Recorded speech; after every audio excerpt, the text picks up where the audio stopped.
I think Daniel Jones saved the season for whatever that's worth, and I know there's 15 games left to go, and a lot of people at halftime yesterday were disgusted and angry and screaming and yelling all over social media for sure. But then Daniel Jones and that $41 million contract came through, because without him, they're not winning that game. I mean, the offensive line was terrible yesterday. I can't even begin to tell you how many times he had to run out of the pocket just to save his life, and then was making plays. And by the way, they did find a wide receiver. His name's Jalen Hyatt. He made a couple really nice plays in the second half, and it was like a completely different team. It really was. And defensively, they have a lot to clean up. There's virtually no pass rush whatsoever.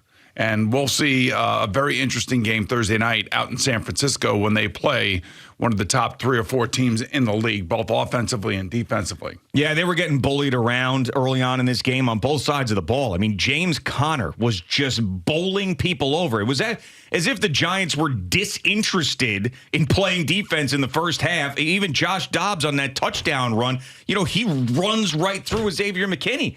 And just knocks him right over. Josh Dobbs never had a rushing TD in his career. Bowls over Xavier McKinney. James Conner's going crazy. That everything was going the Cardinals' way. And the Giants were just, they looked totally flat on the sideline, on the field. And then things changed. But I was even a little worried after the Giants go right down and score a touchdown in the third quarter. Then here come the Cardinals again.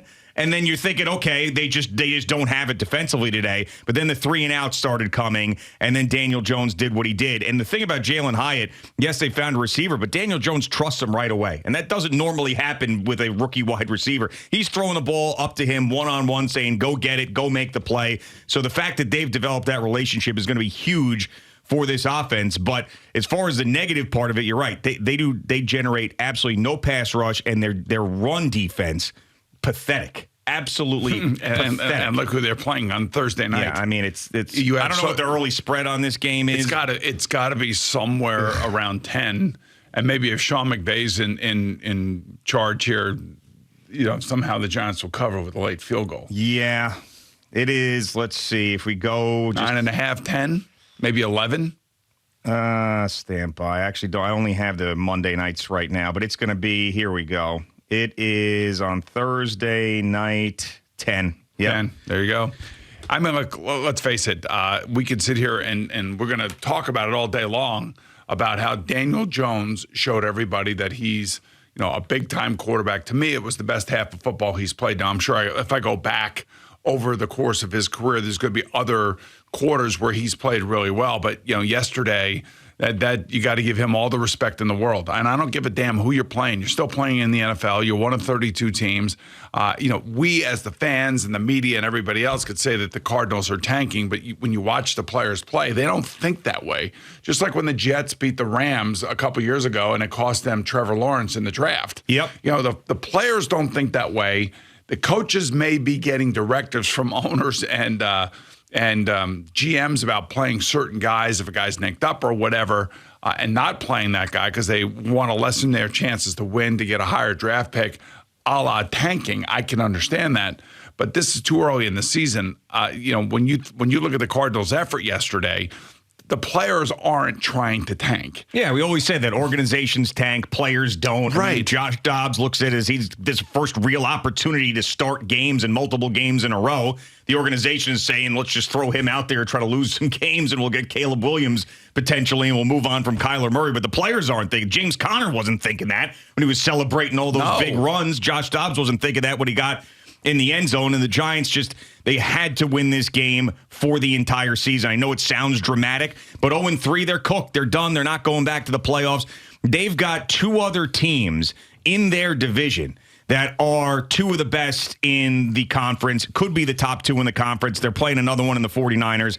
But they 0-3 in that division with having to play the Eagles twice coming up at the end of the year, having to play the Cowboys again at the end of the year. Plus, they've got the Dolphins on the schedule. They've got the Bills on the schedule. I mean, this was so critical for them. It could have gotten to 1-5, 0-6 really quickly. I know this. When we started this season, we started looking at all these schedules. We were just saying if somehow the Giants can get to 2-2 after 4, I think that we would have to take that and feel like, okay, maybe they can do something with the rest of their schedule. But that means they're going to have to beat Seattle.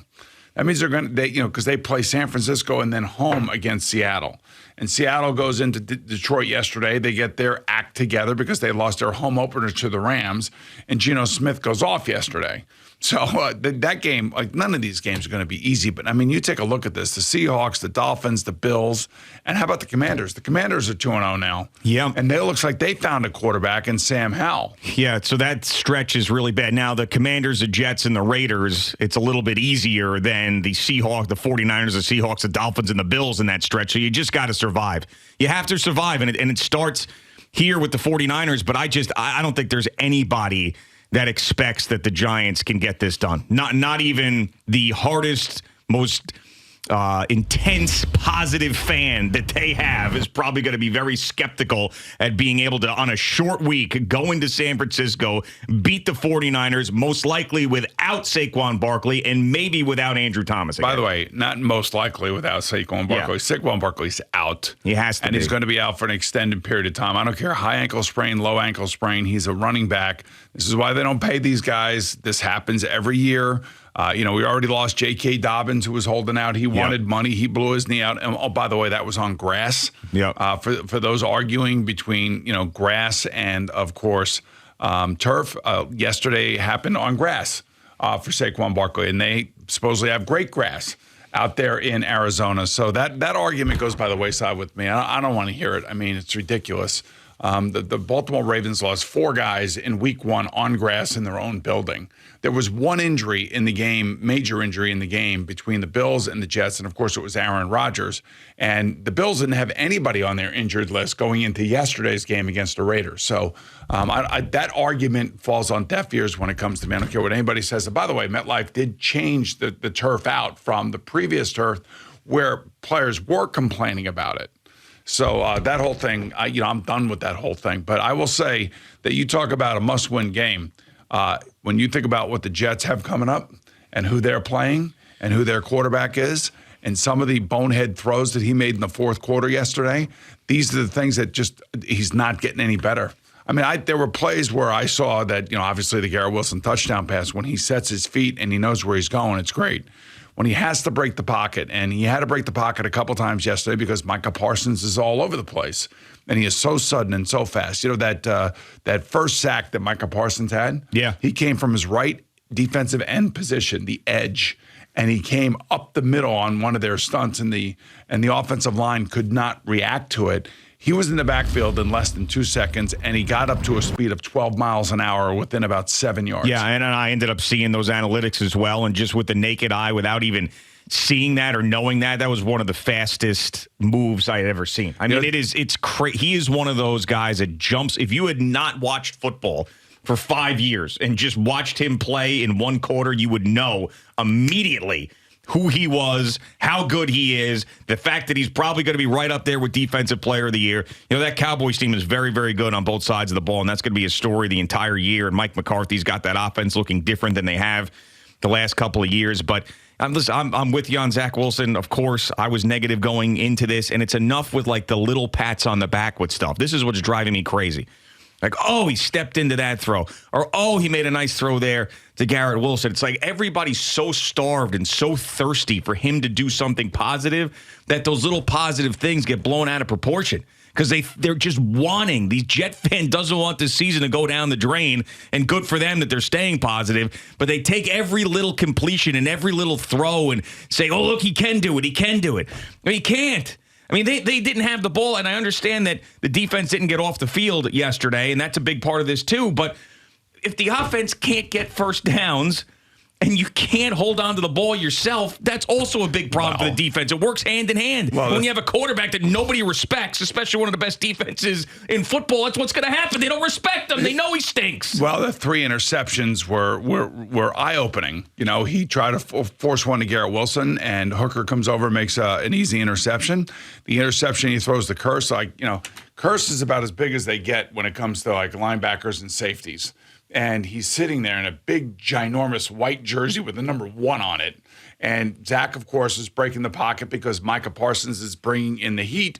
And he runs to the right and throws it right to Curse. I think he was trying to throw it to, I believe it was Garrett Wilson behind him. But, I mean, you can't do stuff like that. And then, of course, the final interception, he just misthrows it, and what's his name? Diggs is sitting on it. And here's the thing about the Jets.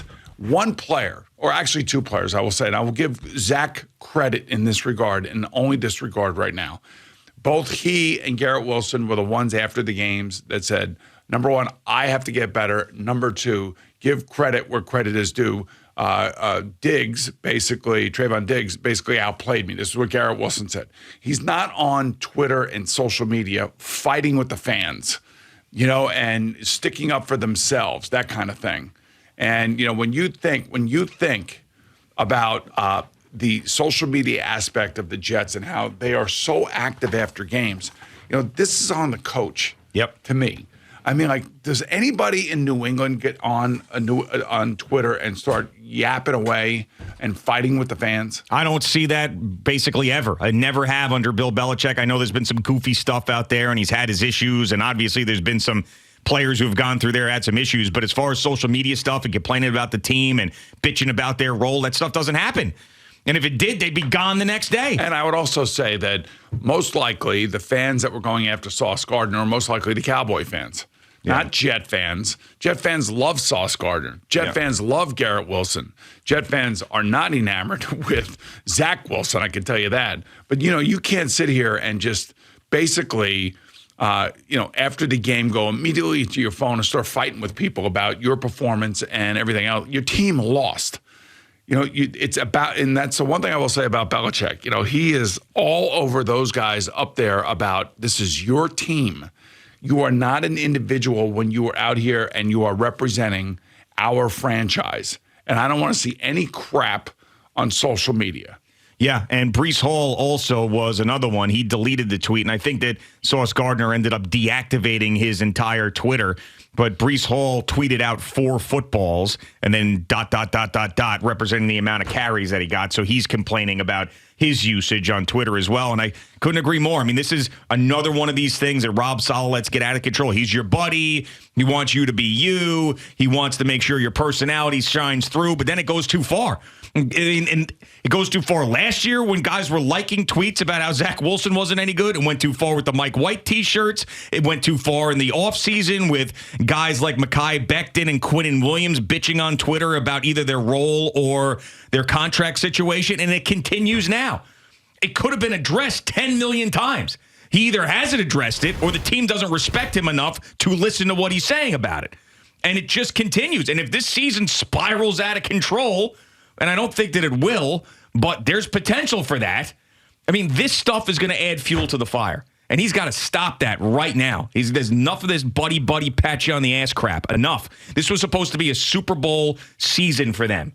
And they got to get their crap together. And he can stand up there and give you any sort of motivational meme speech in the world. How about just get your crap together? How about that? Be a professional. Be an adult. Represent this organization. Don't run to social media and bitch about stuff. You look like a joke after that. Well, that's the point. And I again, like I said, most Jet fans, if not all Jet fans, appreciate Garrett Wilson, appreciate Sauce Gardner. They were rookies of the year last year. And to get mired into arguments with fans on social media, you're just going to get made fun of. Yeah. You're just going to basically be ridiculed. You are going to be, for lack of a better word, I guess, mired in disrespect, because that's basically what it comes down to. And it could be any fan base. It's not your fan base. You're arguing against Cowboy fans. You're arguing against other fans of other teams, that are trying to get under your skin. And the moment that you get trolled and you react, how many times we get trolled, on the NFL today? Well, you know how many times. Too, yeah, of course. It's a million things. That's what happens. You say one thing bad about one team, one guy or anything, or you put out something and you say, hey, look at what Daniel Jones did. He did something that no Giant's ever done, that very few players have ever done. And the only player that's ever done what he did in the second half yesterday was Michael Vick. And he did it back in 2000. And then immediately the trolls come back. And when you read it, it's kind of funny. But, it's all like, Boomer, you don't know what you're talking about. They play the worst team in the league. They suck. This should have never even gotten to this point. I'm like, wait a minute, time out. Well, it got to a point where a guy did something about it. Yep. A guy came out and he busted his ass to win a football game because he played a game. I'm telling you, Daniel Jones in that second half played a game like his life depended on it. Like the $41 million, everything depended on his performance in the second half. You could see it in his eyes on the sideline. Oh, my God. I mean, he like, changed. He was possessed. Yeah, and I very rarely seen him like that. I mean, it's great to see that. It was. I mean, and this is why the Giants ended up paying him, because they knew that was in him after some of the issues last year, and then some of the positivity that we ended up seeing with him at the end of the year and the great playoff game he played up in Minnesota. That's why he got the money, because he's capable of that. And Brian Daboll and Joe Shea knew that he was capable of that. I don't know if he's going to be capable of that against a defense like the 49ers. Well, yeah, of course. Nobody really is. Especially with Saquon Barkley out now again, which is basically becoming a reoccurring theme, it seems like, every year. Right. But Daniel Jones showed yesterday that he's worth every penny. And, you can sit here and you can make fun of the fact that it was the Cardinals, and you were flat in the first half and you looked like the worst team in football. If you scroll through the Giants' kind of social media, I mean, by halftime everybody wanted Brian Daboll fired again. Right, which is exactly what we were talking about on Friday. And thank God the team, and thank God Daniel Jones doesn't feel the same way that a lot of the fan base felt at that moment. Because if he did, then the whole thing would have collapsed and the season would be over. Yeah, we sitting here at 0-2 staring 0-3 in the face. Thanks so much for watching the video. Please like and subscribe. And don't forget to hit the bell so you're notified when we're dropping new content.